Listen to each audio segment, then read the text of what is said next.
राधा स्वामी दयाल की दया राधा स्वामी सहाय। प्रेम पत्र राधा स्वामी। पहला भाग।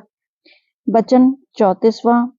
जीवों पर सच्चे मालिक की दया का हाल और वर्णन, उनकी गफलत और बेपरवाही का उसकी तरफ से और मुनासिब और लाजिम होना हर एक जीव पर उस दया की परख करके उससे संत सतगुरु के वचन के मुआफिक कमाई करके अपने सच्चे उद्धार का फायदा हासिल करना। वचन पहला।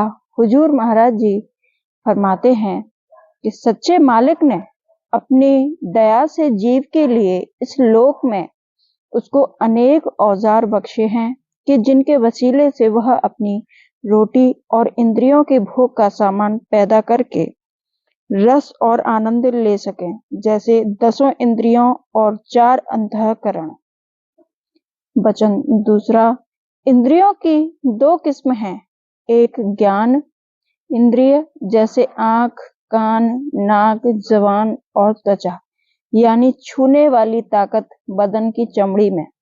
और दूसरी कर्म इंद्रिय, जैसे हाथ, पांव, जबान, पेशाब और पाखाना की इंद्रिय। और 4 अंतःकरण, मन, चित्त, बुद्धि, अहंकार हैं। वचन तीसरा।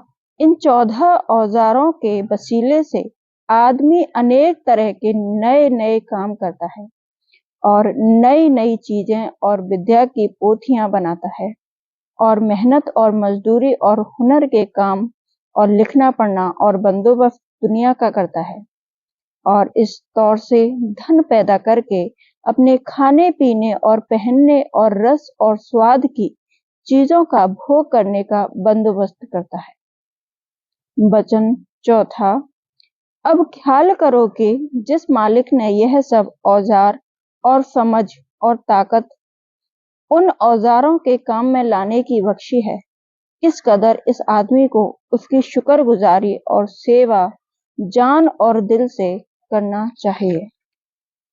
वह पांचवा। वह सच्चा मालिक कुल दयाल और दातार है और सब जीवों पर, चाहे वे समझें या न समझें, और उसकी दया और दात का शुक्राना करें या न करें, बराबर दया कर रहा है और सब तरह से उनकी संभाल और रक्षा जैसे जैसे जब जब मुनासिब होती है करता है। वचन छठवां।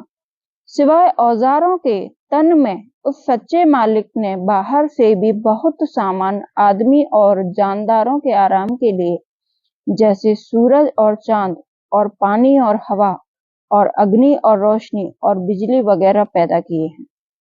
वचन सातवां। इस सब दया और दात के एवज में वह सच्चा दाता और दयाल मालिक की, जो सबका सच्चा माता और पिता है, कोई खिदमत या सेवा या शुक्रगुजारी का काम या उस शुक्रगुजारी का इजहार और वर्णन जीवों से नहीं चाहता है और न इन बातों की उसको परवाह है। वचन आठवां। पर उन जीवों पर जिनको उस मालिक ने बुद्धि की ताकत, निर्णय और भेद करने वाली और नफे और नुकसान की परख करने वाली और रचना और उसके सामान को देखकर उसके बनाने और पैदा करने वाले की पहचान करने वाली बख्शी है, फर्ज और लाजिम है कि वे दरियाफ्त करें कि उनके जीव यानी रूह का असली मुकाम कहाँ है और वहाँ कैसा आनंद और सुख है, और इस देश में जहाँ की वह तन मन और इंद्रियों के साथ संसार में बंध गई है, और उस देश के सुखों में क्या फर्क है, और उनके सच्चे पिता और माता कुल मालिक का कैसा स्वरूप और धाम है, और उस मालिक से मिलने में क्या फायदा और दूरी में क्या नुकसान है, और वह दूरी किस तरह दूर हो सकती है, यानी वह रास्ता किस तरकीब और किस सवारी से तय करके सूरत यानी रूह अपने निज घर में पहुंच सकती है। वचन 9वां। और हरचंद वह सच्चा मालिक जीवों की शुक्रगुजारी और खिदमत और सेवा का मोहताज नहीं है, पर जीवों को मुनासिब है कि अपने नफे और फायदे के वास्ते जरूर शुक्रगुजारी उसकी दया और दात की हमेशा और हरदम करते रहें। जो वे ऐसा करेंगे तो उनके मन में उस सच्चे मालिक का प्यार और भाव कायम होगा और बढ़ता जाएगा, और उसके सबब से अंतर में शांति और एक तरह की खुशी पैदा होगी कि जो उनकी सूरत यानी रूह को ताकत देती रहेगी। वचन 10वां। देखो, दुनिया में जो एक आदमी दूसरे आदमी से किसी तरह का सलूक करता है या तकलीफ के वक्त में उसकी मदद और गम ख्वारी करता है या जरूरत के वक्त में धन देता है, तो वह शख्स किस कदर उसका एहसानमंद होता है और तहे दिल से यानी अपने अंतर के अंतर से उसको दुआ देता है और जिस कदर उससे बन सके उसकी सेवा और उसके लड़कों या प्यारों की सेवा करने को तैयार रहता है, और जब मौका पाता है तब फौरन सेवा करके थोड़ा बहुत उस एहसान का एवजाना करके अपने मन में बहुत खुश होता है। वचन 11वां। जो कि सूरत यानी सब जीव उस सच्चे मालिक की अंश हैं और इनमें स्वभाव और चाल जारी है कि एक दूसरे की तकलीफ और सख्ती में मदद करता है, और फिर वह दूसरा उसका एहसान मानकर एवज में प्यार और मोहब्बत और खिदमत करता है, तो उसी स्वभाव और चाल के मुआफिक जरूर हर एक आदमी के मन में सच्चे मालिक की दया और दात के एवज में उसके चरणों में प्यार और भाव और उनकी सेवा का शौक पैदा होना चाहिए, और उसका जहर भी अच्छी तरह होना चाहिए। पर आम तौर पर यह बात नजर नहीं आती, यानी आदमियों में यह चाल मालिक के शुक्रगुजारी की कम देखने में आती है। वचन 12वां। सबब इसका यह है कि पहले तो वह मालिक किसी को नजर नहीं आता और न मिलता है, और जहां कहीं वह प्रकट यानी जाहिर होता है वहां उसकी पहचान नहीं होती, और जो उसने इस मामले में हुक्म दिया है उससे लोग न वाकिफ हैं। वचन 13वां। मालिक ने कहा है कि जहां सच्चे प्रेमी और भक्तजन हैं उनके हृदय में मेरा बासा रहता है, और कहीं जो मुझको कोई ढूंढना और तलाश करना चाहे तो मैं नहीं मिलूंगा, पर प्रेमी भक्त के हृदय में बसता हूँ। वहां मुझको तलाश करें, और जो सेवा और भाव और प्यार करना होवे वहां उस सच्चे प्रेमी भक्त के साथ बर्ताव करें, तो वह सब सेवा मेरी है, और जिस कदर भाव और प्यार कोई करेगा वह मेरे साथ भाव और प्यार समझा जाएगा और उसका फल मैं दूंगा। वचन 14वां। दुनिया में भी इस बात का सबूत प्रत्यक्ष दिखाई देता है कि जो कोई किसी के बालक से प्यार करे और उसको कुछ खिलावे पिलावे या पहरावे, तो उस बालक के माँ बाप उस शख्स से बहुत खुश होते हैं और उसकी सेवा का बदला आप देते हैं। इसी तरह जो कोई दुखी और निर्धन जीवों की, जो कि सच्चे मालिक के बालक हैं, मदद और उपकार करे, उससे मालिक राजी होता है और जीव भी उसकी कार्यवाही देखकर राजी और खुश होता है। जहां तक जिससे बने मदद भी करते हैं, और जो ऐसा काम निष्काम बन आवे तो उसके बदले में मालिक प्रेम और भक्ति की बख्शिश करता है, और नहीं तो इस लोक में या परलोक में सुख देता है। यह तो हाल आम जीवों के साथ उपकार करने का बयां हुआ है, और प्रेमी जन जो कि मालिक के निज प्यारे बालक हैं, बल्कि किसी दर्जे में खुद उसी का स्वरूप हैं, उनकी सेवा का फल तो कुछ कहने और लिखने में नहीं आ सकता। मुक्ति का देना तो ऐसी सेवा के बदले में बहुत जर्रा सा इनाम है। ऐसी निष्काम सेवा के फल में मालिक का दर्शन और निज धाम का वासा मिलता है। वचन 15वां। और मालिक ने कहा है कि प्रेमी और भक्तजन मेरी आत्मा यानी मेरी जान है। उनकी मार्फत जो कोई मुझसे मिलना चाहे मिल सकता है, और उनके वसीले से जो कोई मेरी सेवा करना चाहे वह सेवा मुझको पहुंच सकती है। ऐसे पूरे प्रेमी और भक्तजन जो कि सच्चे मालिक सत्य पुरुष राधा स्वामी दयाल से मिल रहे हैं वे संत कहलाते हैं, और जो ब्रह्मा और पार ब्रह्मा से मिल रहे हैं वह साध कहलाते हैं, और जो मिलने का जतन और अभ्यास कर रहे हैं और अभी ब्रह्मा पद तक नहीं पहुंचे वह सत्संगी कहलाते हैं।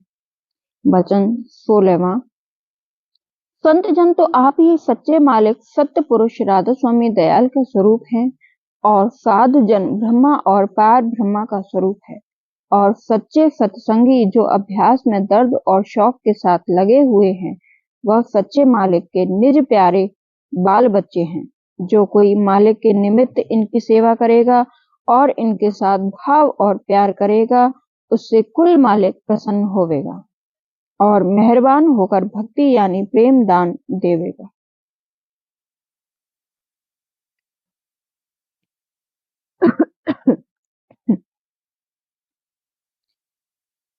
कि जिससे वह भी एक दिन साध और संत गति हासिल करके सच्चे मालिक के दरबार में दाखिल होकर अजर अमर हो जाएगा और जन्म मरण से रहित होकर परम आनंद और महासुख को जिसमें कमी व बेशी नहीं होवेगी प्राप्त होवेगा। वचन 17वां। बाजे आदमी ख्याल करते हैं कि वह मालिक तो चैतन्य और अरूप है, उसको किसी के नफे और नुकसान और आराम और तकलीफ से कुछ वास्ता नहीं है, और न किसी की प्रार्थना और विनती की वहां खबर होती है, और न कोई कार्य वह करता है, यानी वह अकर्ता और निर्लेप है, इस वास्ते उसकी कोई सेवा और खिदमत नहीं हो सकती है। वचन 18वां। यह ख्याल इन विद्यावान और बुद्धिवान लोगों का गलत है। सच्चा मालिक अरूप और अकर्ता भी है और स्वरूपवान और भी करता है, और स्वरूपवान और करता भी है। जो वह आदि में आप रूप नहीं धरता तो रचना में कोई रूप प्रकट नहीं होता। वचन 19वां। अब ख्याल करो कि आदमी इस लोक की रचना में सबसे श्रेष्ठ और उत्तम है, और उसको कुल इख्तियार और हुकूमत इस लोक में दी गई है।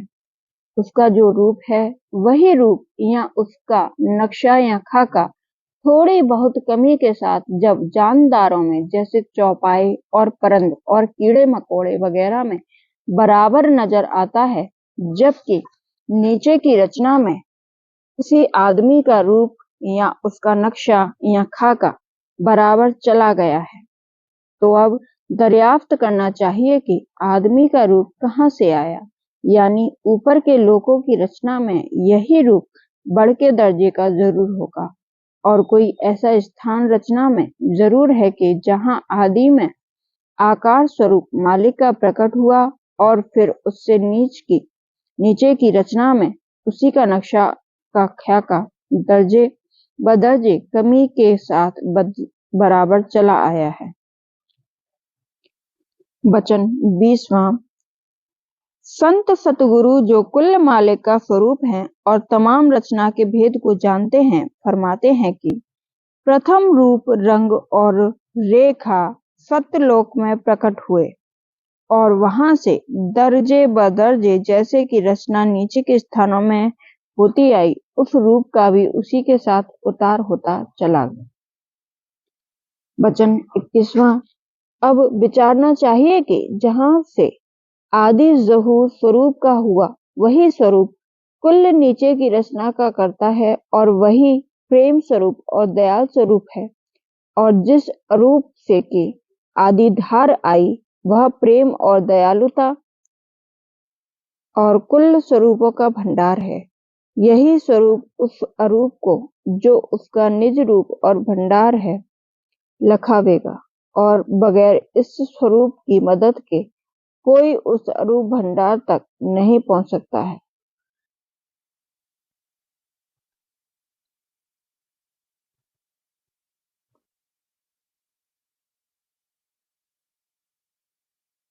वचन 22वां।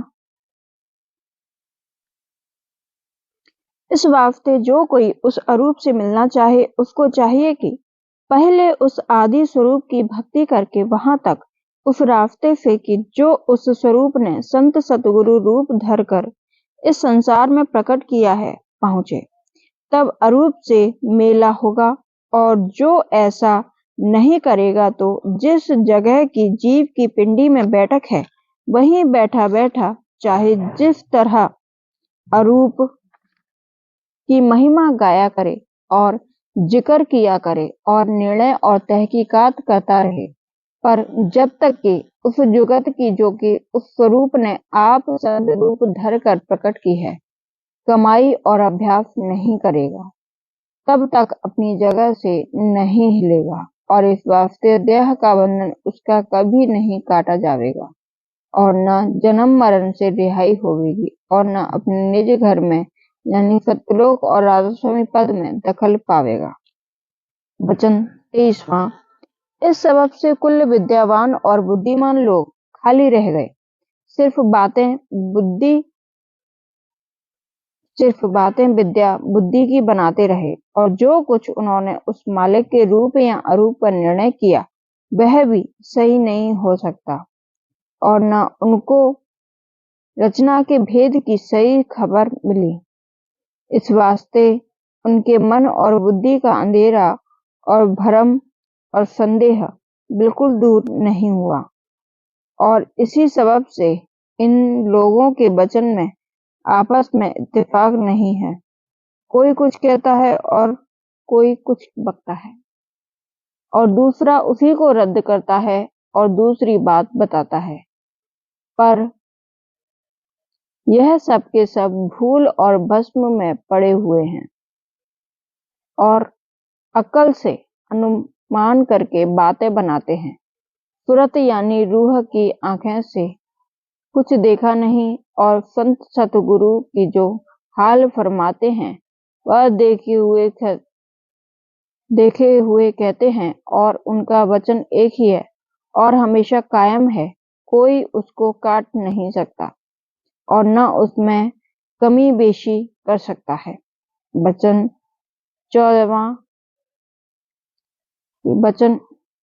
24वां। इस वास्ते सब जीवों को चाहिए कि संत वचन को माने और मुआफिक उनके हुक्म के भी भक्ति करके और जो जुगत बताते हैं उसकी प्रेम के साथ कमाई करके जो रास्ता के उन्होंने बताया है उसी रास्ते होकर पहले सत्यलोक में पहुंचकर दर्शन सत्य पुरुष का करें और वहां से सत्य पुरुष की मदद लेकर राधा स्वामी पद में जो कुल मालिक और सबका निज भंडार है पहुंचे। वचन 25वां। बाजे आदमी कहते हैं कि देहधारी मालिक का स्वरूप कैसे हो सकता है, वह तो बेहद और अनंत अपार है और देहधारी का स्वरूप अद्धार है। यह बात भी निहायत नादानी यानी अनजानताई की है, क्योंकि सब कहते हैं कि मालिक सर्वव्यापक है यानी सब जगह है, तो जो वह सब जगह है तो आदमी में भी जरूर मौजूद है, पर किसी को नजर नहीं आता। जो कोई संतों की जुक्ति की कमाई करके अपने अंतर में मंथन करेगा उसको मालिक का रूप जरूर नजर आएगा, क्योंकि वह अपने आवरणों यानी पर्दों से ढका हुआ है। जब अभ्यास करके सब आवरण दूर किए जावें तब उस मालिक का जलवा और जमाल नजर आना चाहिए, पर किसी को इस भेद की खबर नहीं है। इस सबब से वे अपनी तुच्छ बुद्धि से जो निहायत अनजान है ऐसी उल्टी समझ कर दूंगी।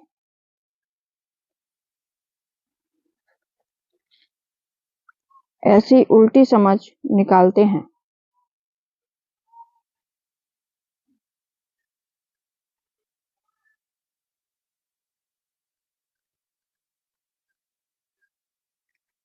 वचन 26वां। उस अपार अनंत रूप मालिक का हर जगह और देहधारी स्वरूप में मौजूद होना इस दृष्टांत से साफ तौर पर समझ में आ सकता है। जैसे कि हवा या आकाश हर घर में मौजूद है और उस घर की लंबाई और चौड़ाई के मुआफिक हकदार मालूम होता है, पर वह कभी हिस्से और टुकड़े नहीं हुआ। बाहर के मंडल से जो निहायत वसीअ है, हमेशा मिला हुआ है और दर्जे बदर्जे ऊंचे की तरफ लतीफ और सूक्ष्म होता चला गया है। और यह हाल उस मकान के दर्जे या खनों से जो 5 या 7 होवे मालूम हो सकता है। सबसे ऊपर के दर्जे की हवा या आकाश निहायत सूक्ष्म और साफ होता है और हर दर्जे की हवा और आकाश बाहर के मंडल के उसी दर्जे या तह से मिले हुए हैं। फिर जो जुगत के साथ नीचे के दर्जे या खन की हवा मथन करके ऊपर चढ़ाई जावे, तो वह बिल्कुल साफ और निर्मल और सूक्ष्म होकर अपने मंडल के साथ मिल जावेगी और वहां पर न वह मकान के अंदर में कही जा सकती है और न बाहर, और कोई हद उसकी नहीं है, यानी अंदर और बाहर एक ही है और मुआफिक अपने मंडल के अपार और बेहद है। इसी तरह से मालिक सब जगह और सब देहों में बगैर टुकड़े और हिस्से होने के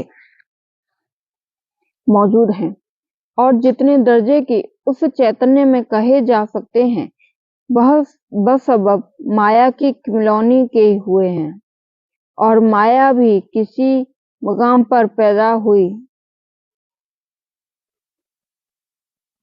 निर्मल चैतन्य देश में जो संतों के सच्चे मालिक का देश है, उस माया का नाम और निशान भी नहीं है।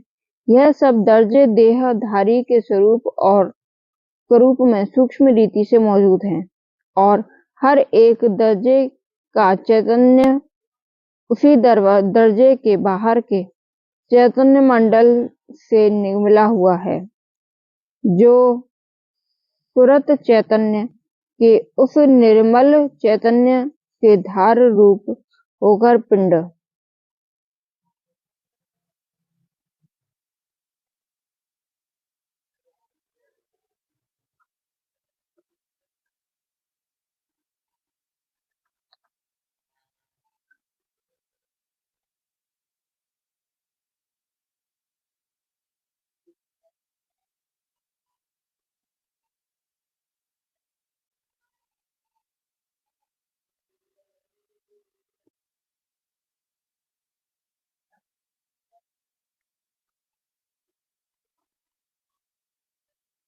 पिंड में उतरकर ठहरी है।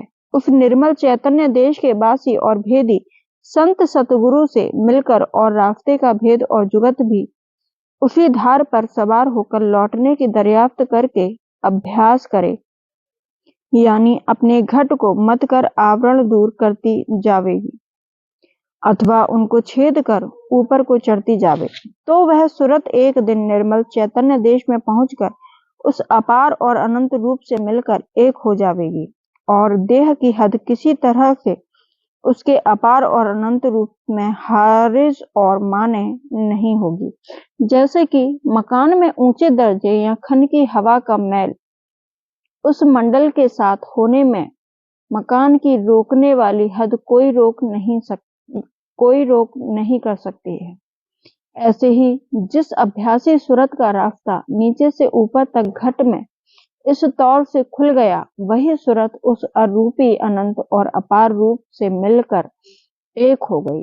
पर बाहर मुख दृष्टि वालों को हकदार और देह स्वरूप ही दिखलाई देती रहेगी, पर जो भेदी और अभ्यासी है, वह उसके अपार और अनंत रूप की पहचान करके उसके साथ मालिक के मुआफिक प्रेम पूर्वक बर्ताव करेंगे। वचन 27वां। मालिक हर एक के घट में ऐसे गुप्त है जैसे फूल में खुशबू और दूध में घी, पर जब तक कि मंथन नहीं किया जावेगा, फूल में से इतर और दूध में से घी नहीं निकलेगा। तो मथन की तरकीब और घट के भेद की किसी को खबर नहीं है और जो उनको जताया जाता है, तो दुनिया और उसके सामान और मन और इंद्रियों के भोगों की आसक्ति के सबब से नहीं मानते हैं और हंसी और ठिठोली या और वाद विवाद करके सच्ची बात को उड़ा देते हैं और अपनी अभाग्यता को दूर नहीं कराना चाहते हैं, बल्कि और उसी को बढ़ाते चले जाते हैं और इस सबब से जन्म मरण के चक्कर से नहीं बच सकते और बारंबार देह धर कर दुख सुख ऊंचे नीचे देश और जोनों में भोगते रहते हैं। वचन 28वां। अब समझना चाहिए कि कुल मालिक राधा स्वामी दयाल का धाम ऊंचे से ऊंचे देश में है और वही सब का मरकज यानी मध्य है और आप अनंत और अपार रूप हैं। वहीं से आदि में धार प्रकट हुई और नीचे की तरफ ठेके पर ठहरती हुई और रचना करती हुई चली आई, पर जो कोई उस धार का भेद जैसा कि संत सतगुरु ने फरमाया है लेकर और उसी धार को पकड़कर ठेके यानी मंजिल 2 पर होता हुआ चढ़कर चलेगा, वही एक दिन उस निज धाम में पहुंचकर अजर अमर हो जाएगा और परम आनंद को प्राप्त होगा। वचन 29वां। यह सच है कि वह धाम और वह अरूप चैतन्य और प्रेम का भंडार किसी की सेवा का मोहताज नहीं है, पर जो जीव उस कुल मालिक की दया और दात का विचार करेगा उसके मन में जरूर अभिलाषा दर्शन और सेवा करने की पैदा होगी और प्रेम और भाव उस मालिक के चरणों में जागेगा। फिर उस प्रेम और भाव के प्रकट करने और उसकी सेवा की अभिलाषा पूरा करने के वास्ते उसी अरूप मालिक का स्वरूपवान रूप संत सतगुरु रूप धारण कर जगत में प्रकट हुआ और अपने सच्चे प्रेमी और भक्तों की अभिलाषा देह रूप धर कर पूरी की और फिर अपनी मेहर और दया दिन दो उन पर ज्यादा से ज्यादा करके उन पर ज्यादा से ज्यादा करके और भेद अपने निज धाम और उसके रास्ते का देकर और उस आदि धार की डोरी पकड़ा के और चलने की जुगत का अभ्यास करा के उनको अपने संग निज घर में पहुंचाकर परम आनंद को प्राप्त करा दिया। वचन 30वां।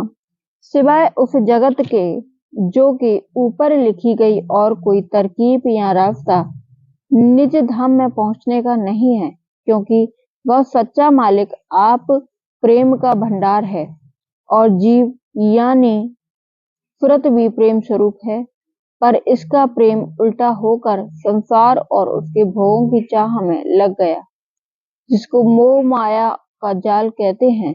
इस वास्ते जब तक कि प्रेम अंग लेकर जीव उस आदि धार को जो कि प्रेम की धार है पकड़कर नहीं चलेगा, तब तक रास्ता तय नहीं होगा और यह प्रेम इस देह और इस लोक में सेवा और भाव सहित संत सतगुरु और साध गुरु और सच्चे प्रेमी सत्संगियों के संग से पैदा होगा और सुरत शब्द योग की कमाई से जिसको प्रेम या योग कहना चाहिए, वह प्रेम दिन दिन बढ़ता जाएगा और जिस कदर उस तरफ सुरत की चाल चलती जाएगी, दुनिया में उसके सामने उसका सामान मोह आप ही दिन दिन कम होता जाएगा।